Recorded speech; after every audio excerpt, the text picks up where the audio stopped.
The Galactic Council Chamber.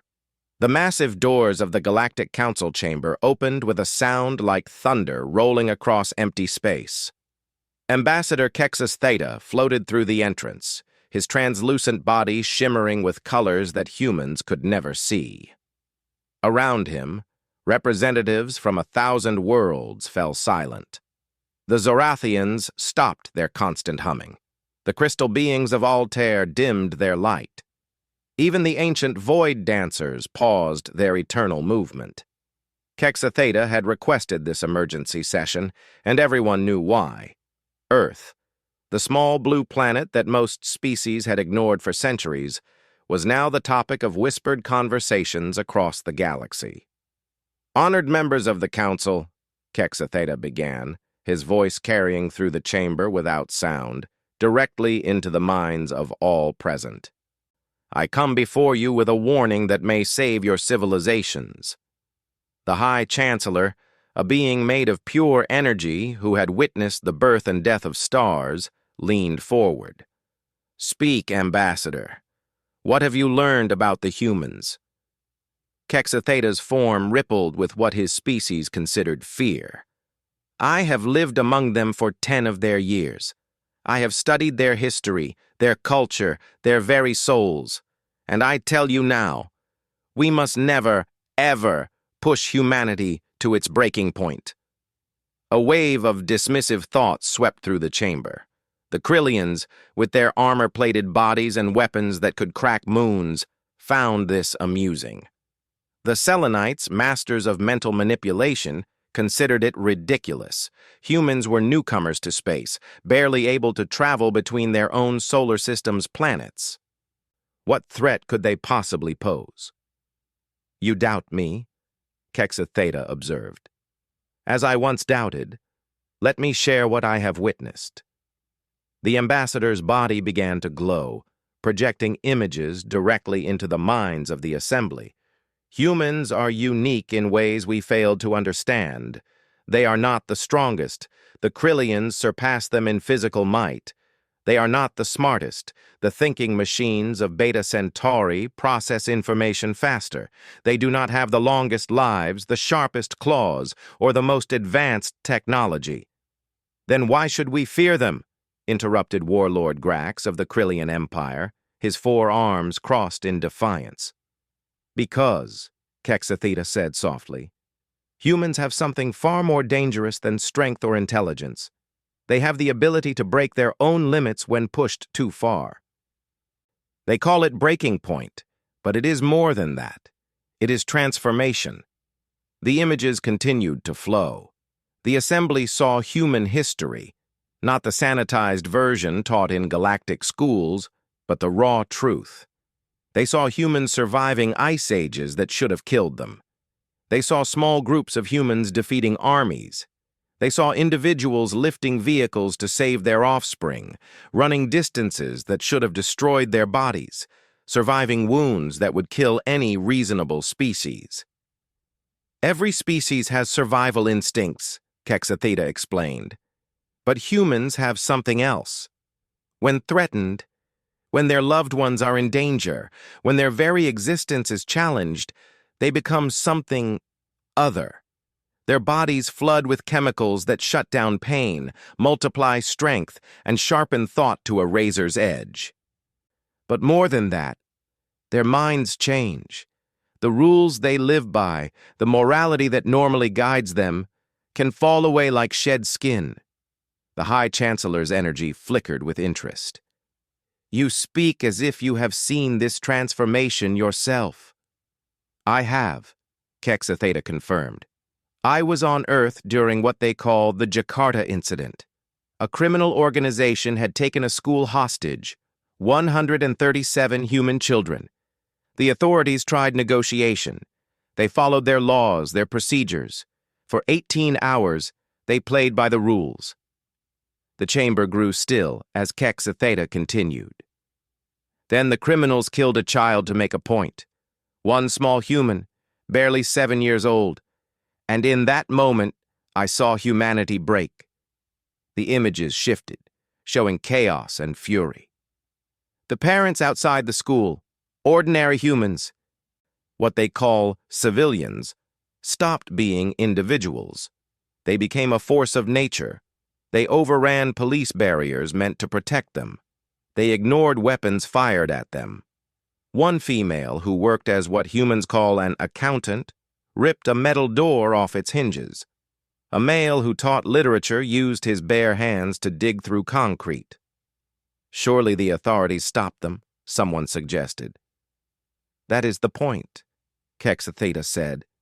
The authorities joined them. The moment that child died, every human present, police, parents, even journalists, became unified in purpose. They entered that building like a tide of vengeance. The criminals had superior weapons, defensive positions, and hostages. It did not matter. The humans took injuries that should have incapacitated them and kept coming. They made decisions no rational being would make, trading their own safety for the chance to save others. "What happened to the criminals?" asked a voice from the back. Kexatheta's color shifted to something dark. There were no criminals left to arrest.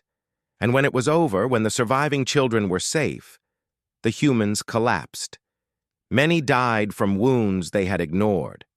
Others would never walk again. But in that moment of breaking, they had become unstoppable. The warlord Grax made a dismissive gesture. "One incident of panic means nothing. My warriors could have done the same with less loss." "Could they?" Kexatheta challenged. "Tell me, warlord, what happens when one of your warriors is mortally wounded?" "They die with honor," Grax replied proudly. "Exactly. They accept death. Humans do not.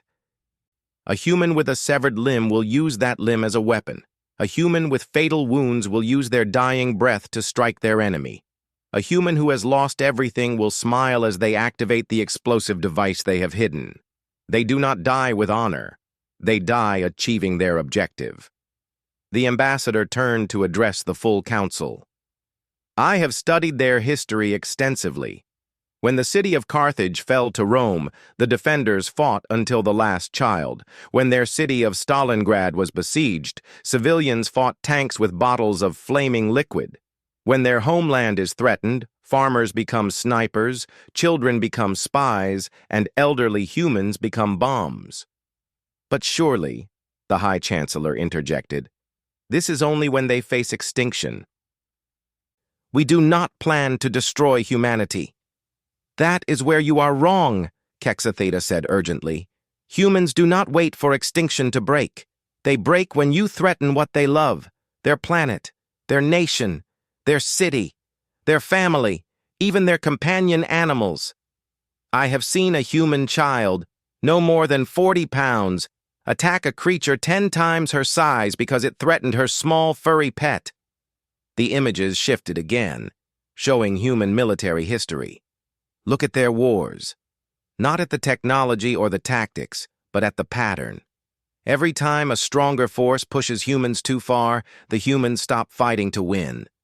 They start fighting to ensure their enemy loses. They will poison their own wells to deny water to invaders. They will burn their own cities rather than see them occupied. They will crash their damaged ships into enemy vessels rather than surrender.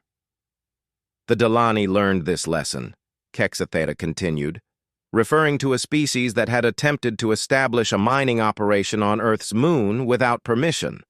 They thought their superior technology made them invincible. They ignored human protests, dismissed their warnings. Then one human, just one, managed to board their command ship. He was a maintenance worker, not a soldier. But his daughter had been killed in the initial landing. He had nothing left to lose. The council knew what had happened next. The Delaney ship had exploded with the force of a small star. The human had somehow overloaded the power core, knowing it would kill him and everyone aboard. "Madness," someone whispered. "No," Kexatheta corrected. "Purpose. When humans break, they gain absolute clarity of purpose. Nothing else matters except achieving their goal. Not survival, not comfort, not even sanity. They will endure any pain, commit any act, sacrifice anything." The ambassador's form began to pulse with urgency. But here is what you must understand. Humans do not want to break. They build elaborate social structures, laws, and philosophies specifically to avoid it. They chain the monster within themselves with concepts like justice and mercy and proportional response. They pride themselves on being civilized and rational. Then we have nothing to fear if we act civilized toward them, suggested the Selenite representative. Correct, Kexatheta agreed. Humans are remarkably peaceful when treated with respect. They will trade fairly, share knowledge, even sacrifice for other species they consider friends. They have a concept called humanitarian aid, where they risk their lives to help others, even enemies who are suffering. They will feed hungry Krillians, heal wounded Zorathians, and shelter refugee Selenites. When calm, humans are among the most compassionate beings in the galaxy. The High Chancellor's energy swirled thoughtfully. Then what is your warning, Ambassador? Kexatheta expanded his form to its fullest, ensuring every being present could see him clearly. My warning is this. The difference between humanity as friend and humanity as extinction-level threat is razor-thin. It is the difference between respecting their boundaries and crossing them, between negotiating with them and dictating to them, between being seen as fellow sapients or as monsters. He paused, letting his words sink in. If you want humanity as allies, they will die defending you as if you were their own children. If you want humanity as trading partners, they will deal fairly and honor their agreements. If you want to coexist with humanity, they will welcome you with open arms and curious minds. But if you want to conquer humanity, if you want to enslave them, if you want to take what they love, Kexatheta's form darkened to black. Then you will face not a species, but a force of nature. Every human will become a weapon. Their children will grow up planning your destruction. Their artists will write songs about your defeat. Their scientists will dedicate their lives to finding your weakness. Their soldiers will compete for the honor of dying while killing you. The truth of human nature. Kexatheta allowed the silence to stretch, watching as understanding dawned on faces across the chamber. The Krillian warlord's 4 arms had uncrossed, now hanging loose at his sides. The Selenite representative's mental emanations had shifted from dismissive to deeply concerned. Even the ancient void dancers had stopped their eternal movement to focus entirely on his words. Perhaps, the High Chancellor finally spoke, you could share more specific examples. Help us understand the full scope of this breaking point. Kexatheta's form shifted to a softer hue, acknowledging the request. During my time on Earth, I witnessed something the humans call the Seattle Incident, a minor trade dispute with the Vorthon Collective over mineral rights. The Vorthons, believing their technological superiority gave them leverage, decided to make an example.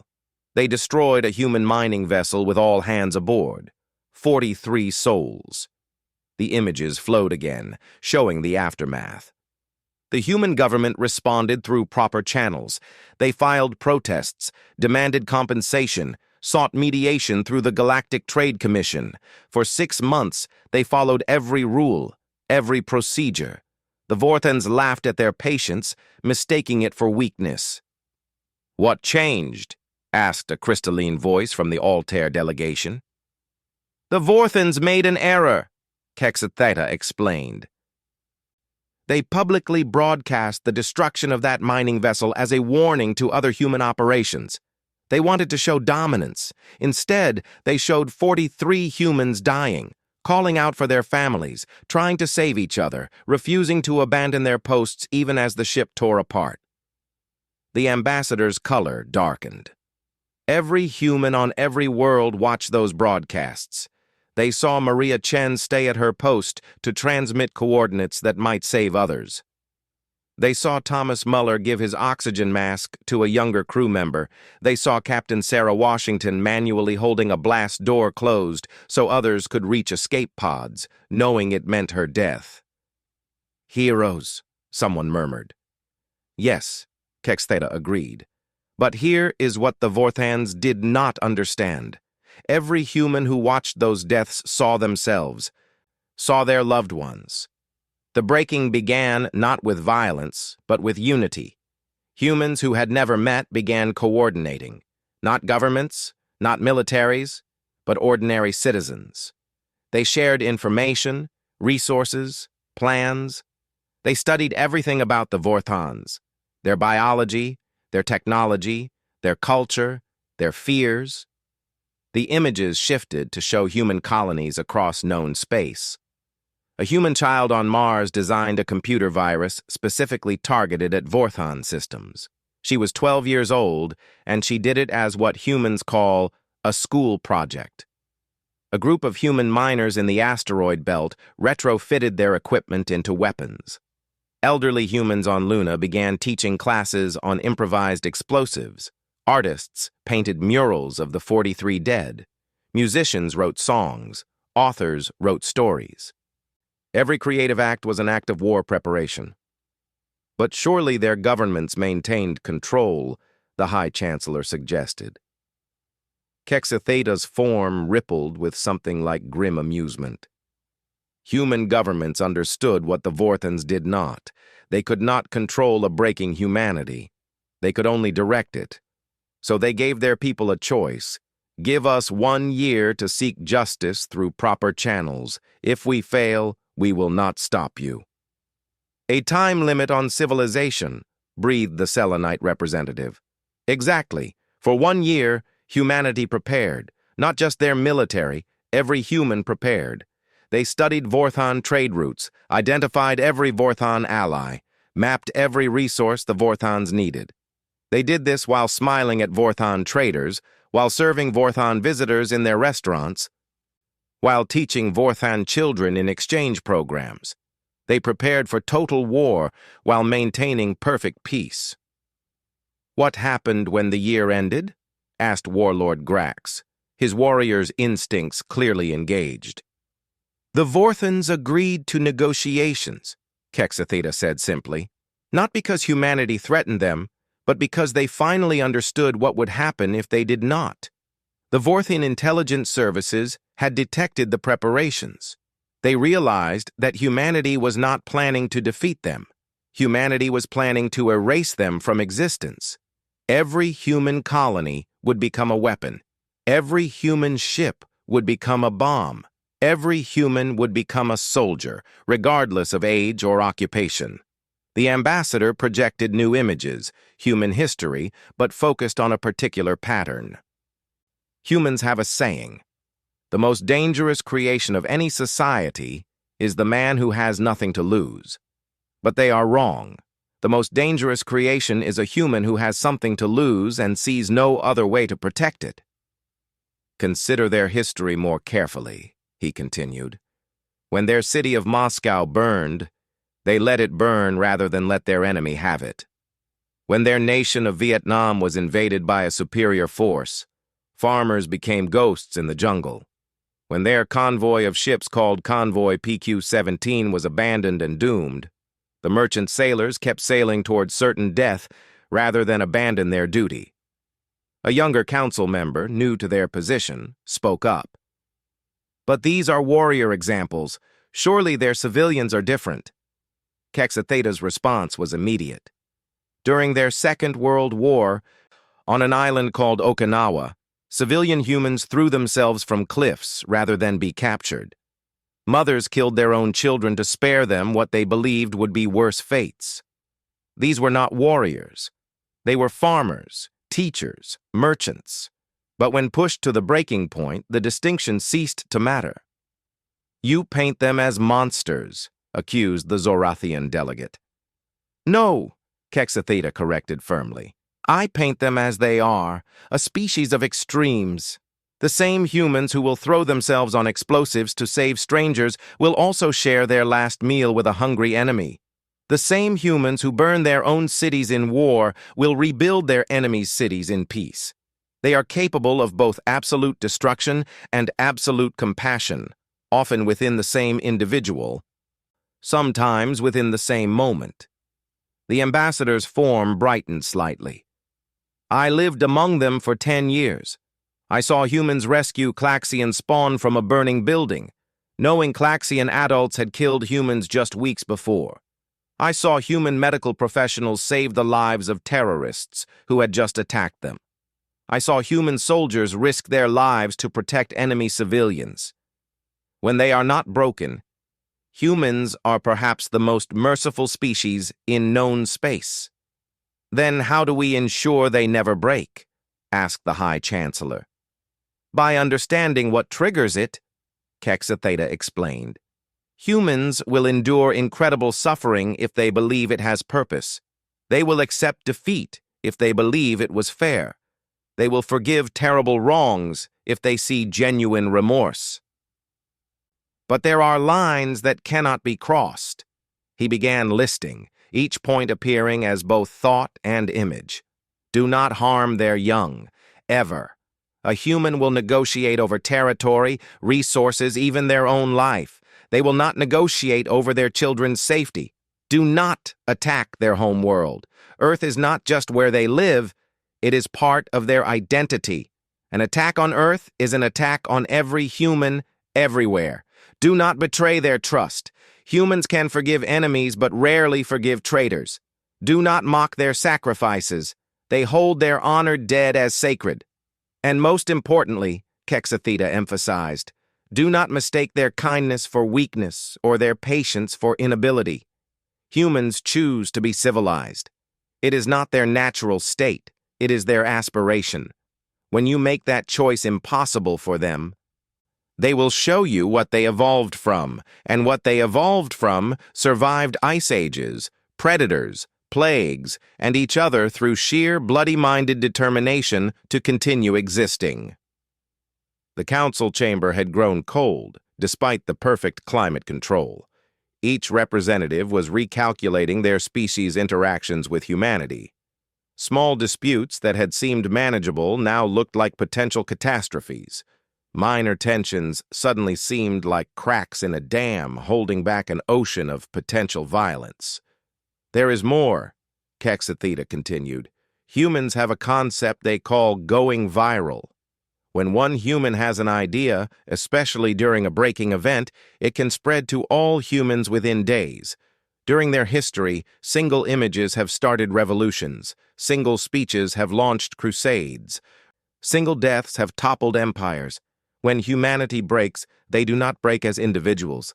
They break as a collective. Like a hive mind? Suggested the collective of zeros, speaking through their 1,000 synchronized voices. No. Kexatheta shook his form in the human gesture of negation. A hive mind shares thoughts. Humans share purpose. Each individual remains unique, but they align toward a common goal. Imagine billions of independent minds, each creative, each motivated, each willing to die, all focused on a single objective. It is not unity of thought, but unity of will. And will, as humans have proven repeatedly, can overcome any obstacle. The Krillian warlord leaned forward. You said earlier that gods would stand back. Surely that is exaggeration. No species, no matter how determined, could threaten the ancient ones, the firstborn, those who shaped stars. Kexatheta's form stilled completely. 300 years ago, the Ashanti Empire was considered godlike. They had technology that could reshape matter at the subatomic level. They claimed ownership of 3 star systems inhabited by primitive humans, demanding worship and tribute. The humans refused. The Ashanti demonstrated their power by removing one of Earth's minor satellites from orbit, what humans called Phobos. Every being in the chamber knew the rest of the story, though they had never connected it to human nature before. The Ashanti Empire no longer existed, not conquered, not diminished, erased. Their homeworld was a field of asteroids. Their colonies were empty ruins. Their technology was deliberately destroyed, not captured. It took humanity 287 years, Kexatheta said quietly. They spent nearly 3 centuries preparing, advancing, sacrificing, planning. Generations lived and died, knowing only that they were part of a grand design to eliminate a threat. Human children grew up studying Ashanti weaknesses as part of their basic education.